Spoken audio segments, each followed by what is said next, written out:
Oh, my volume's down. Hello, all. Welcome to Cosmic Owl Astrology YouTube channel, and happy Friday, happy Venus Day.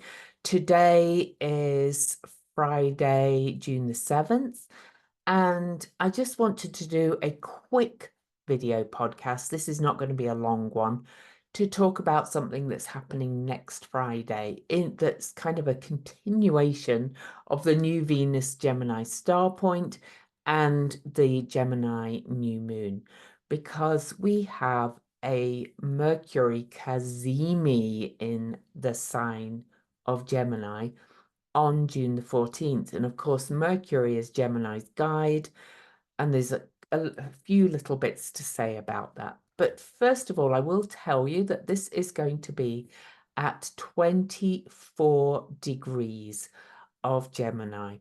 And so the number 24 is actually quite a disciplined number. It's a responsible, faithful, sympathetic number.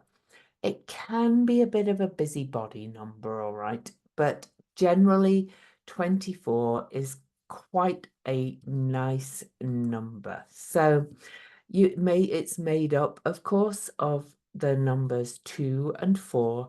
So that makes a 6. And the 2 is generally thought to be the number of the divine feminine, but of course it's also Gemini, the twins. And then 4 is a number of stability and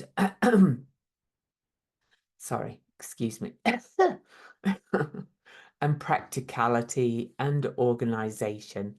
And the two together make that 6. And the 6 is a beautifully creative number. It's the generally thought to be the number that connects the above and below. So all these numbers really reflect this quite amazing time we're in of shifting perceptions.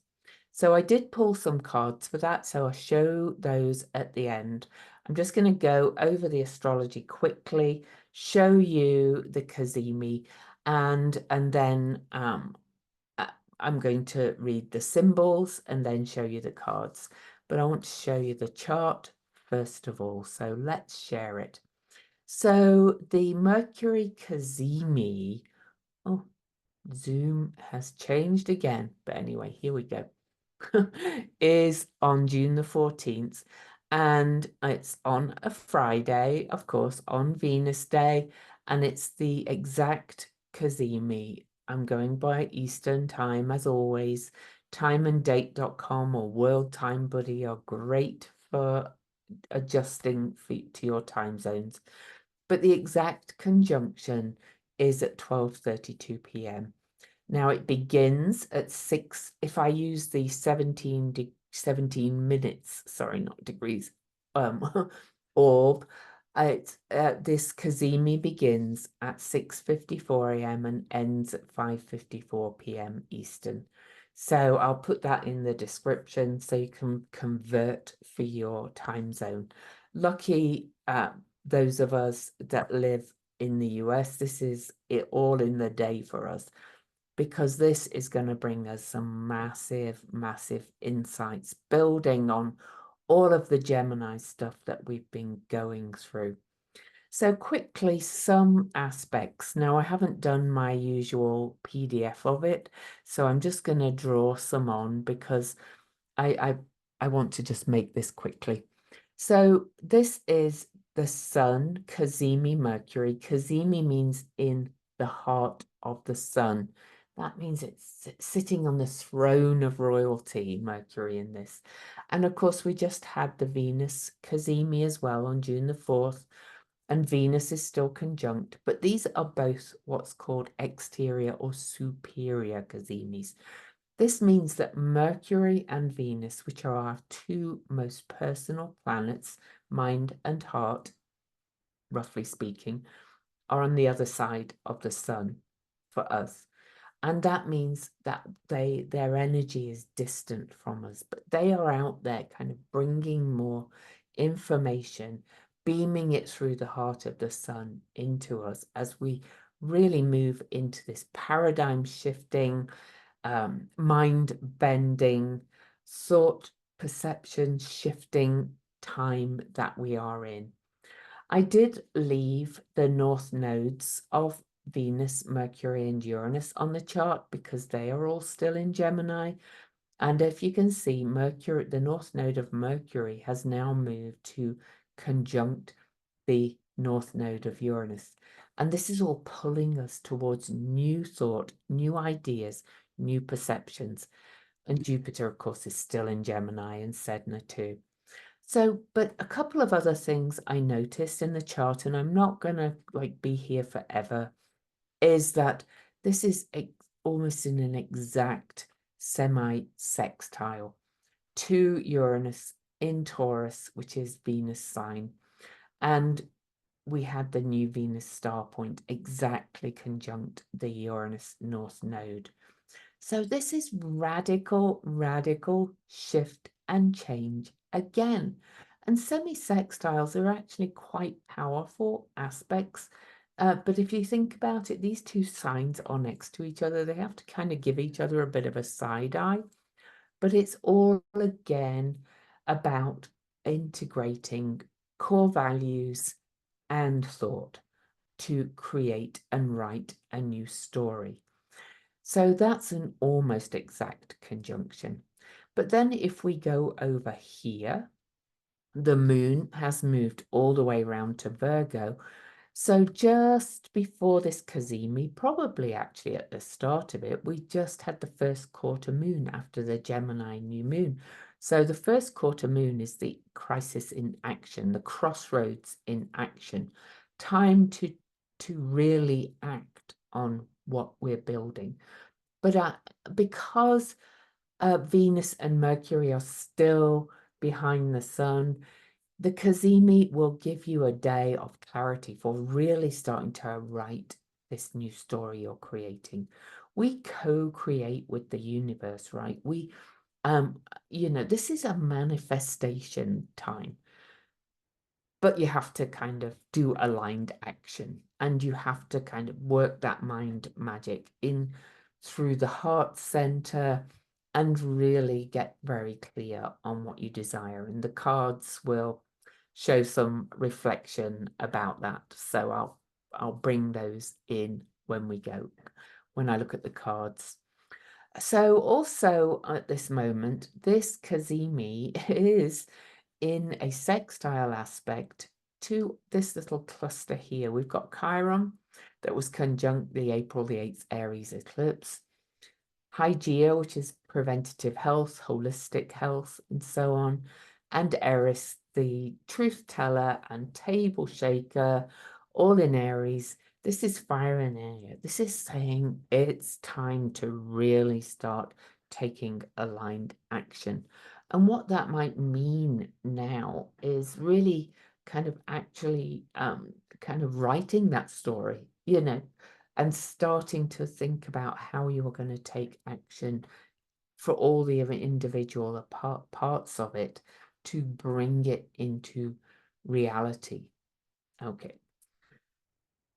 So I think that's all the aspects to that I wanted to talk about. I did quickly want to mention that Saturn will be conjunct Nessus. Nessus has been revealing this generational PTSD, trauma patterns, all of things like that, helping us, bringing them to the surface, parting the clouds about the trauma of living in the society we brought up in, no matter which part of it you were brought up in, and how we can let go and not let that trauma hold us anymore, and let go of the limiting beliefs that hold us in the old story. Really, self-limiting beliefs are words we say to ourselves that have maybe been instilled in us from fear or from our upbringing or from, society, school, work, whatever. Self-limiting beliefs are a real big thing to work on. So this is such a powerful Cazimi, and the fact that Mercury is the guide Okay, so, you know, it's like Mercury, Cazimi in Mercury's sign with a Gemini new moon and a new Venus Gemini star point. This is mind-bending. So I actually do quickly want to look at when exactly that first quarter square is, and we'll go back. The first quarter square is actually before the Cazimi starts. It's at 1:18 a.m. And you remember I said the Cazimi starts at 6:54 a.m. if we use the 17-degree aspect. But it's, you know, this is opening something up as we move towards the full moon. After between June the 14th and the solstice, it's time to get writing this new story or thinking about how your ideas have changed and what you are really setting your intention in co-creating, okay, in terms of all kinds of things. I write about this all the time as well on my blog, all this Mercury energy. All right, so before I show you the cards, I do want to read the symbols. The Sabian symbol for this Cazimi is we go up, so it's at Gemini 25, is a gardener trimming large palm trees. And Dane Rudyard's interpretation is bringing under control nature's power of expansion. Not sure about that, actually. He said this is there is a need for repeated pruning. Now, I kind of like that a little bit better because what I'm getting an overall theme of with all of these events happening in Gemini is this getting very clear on who we want to be in community with, how our thoughts are creating our world and things like that. And it's just a tidying up. It's a little bit of editing and pruning. And because, you know, all this Gemini energy is kind of bringing us to perhaps some wild imaginings. And I'm a real whilst I think the universe is limited, I'm also a fan of what I would call pragmatic positivity. It's kind of going, you know, let's kind of, you know, mix that sense of reality and imagination and really kind of prune it and shape the patterns of what's coming. Okay, it can be pruned again later and rewritten again later. But for now, with all this influx of energy, it might need a little bit of pruning and trimming and tidying up and getting very clear on your ideas. So there's one way of looking at it. Now to go to the Chandra symbols for this. Well, the Omega symbol. So I'm going to John Sandbach's symbols. And incidentally, the summit that I'm part of, the free summit that starts on the 10th. So on Monday, I'm recording this on the 7th, John Sandbach is actually being interviewed in it as well. So please sign up for that summit. It's you can pick and choose. You don't have to watch all 21 if you don't have the time. I won't have the time. Or you can buy all the recordings for $47. But again, you don't have to do that either.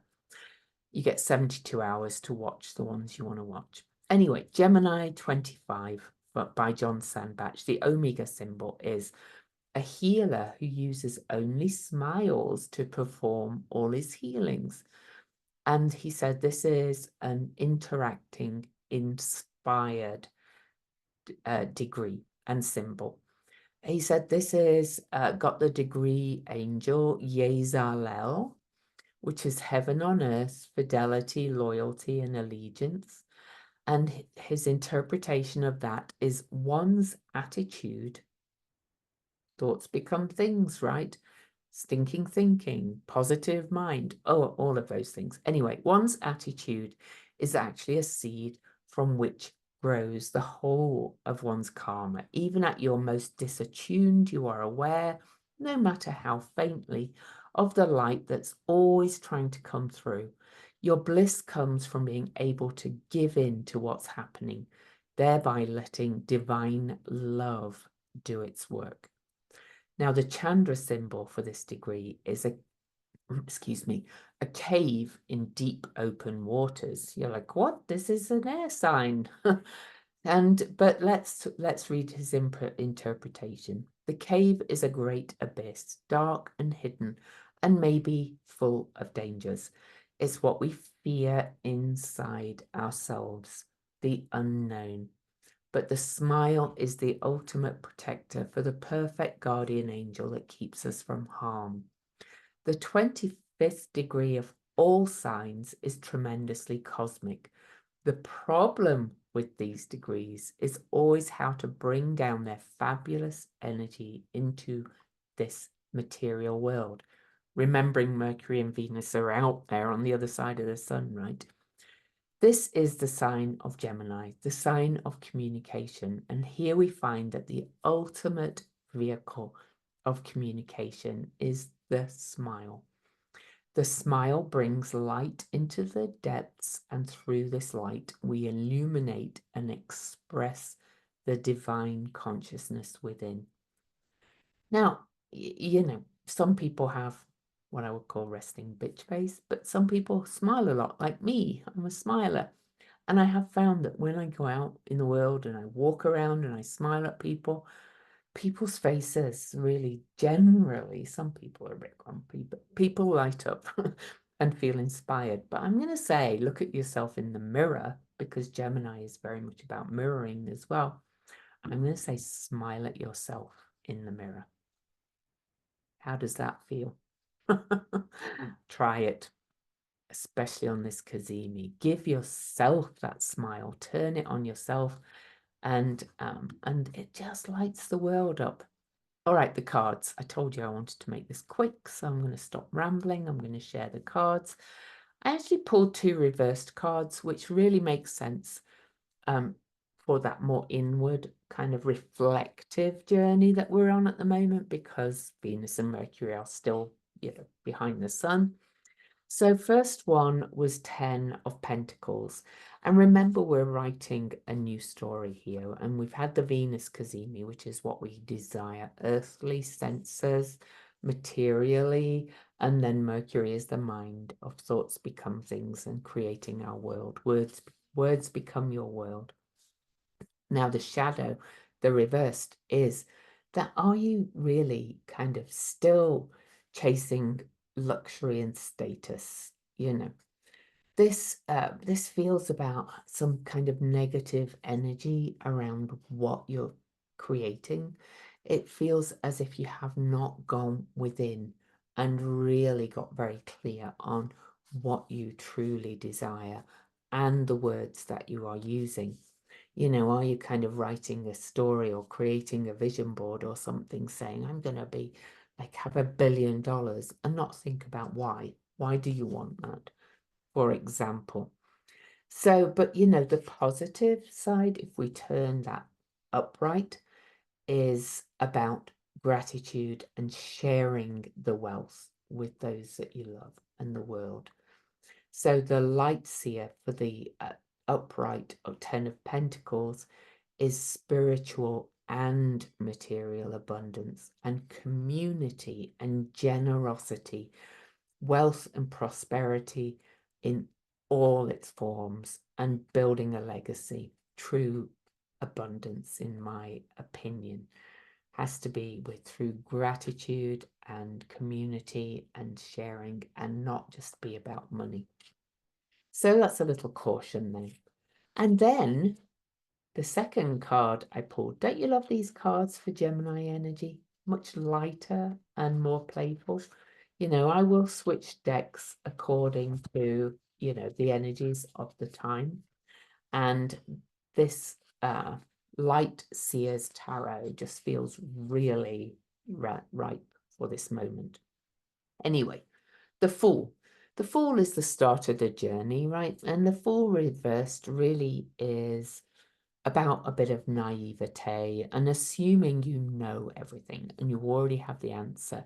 And it can be rash and impulsive choices, ill thought out, lacking experience, and also a little bit of foolishness, perhaps, or analysis paralysis. But while you're reflecting on that, the Fool on the upright is about new beginnings, potential, adventures, enthusiasm, awakening, innocence, and optimism. So think about that when you are turning your thoughts around and shifting your perceptions. It's another powerful thing. The Cazimis, the superior Cazimis, are always fun, but this one is especially powerful. So have a great weekend or week if you're watching it next week, and I will see you next time. Bye. Don't forget to subscribe, by the way. Thumbs up, leave me a comment.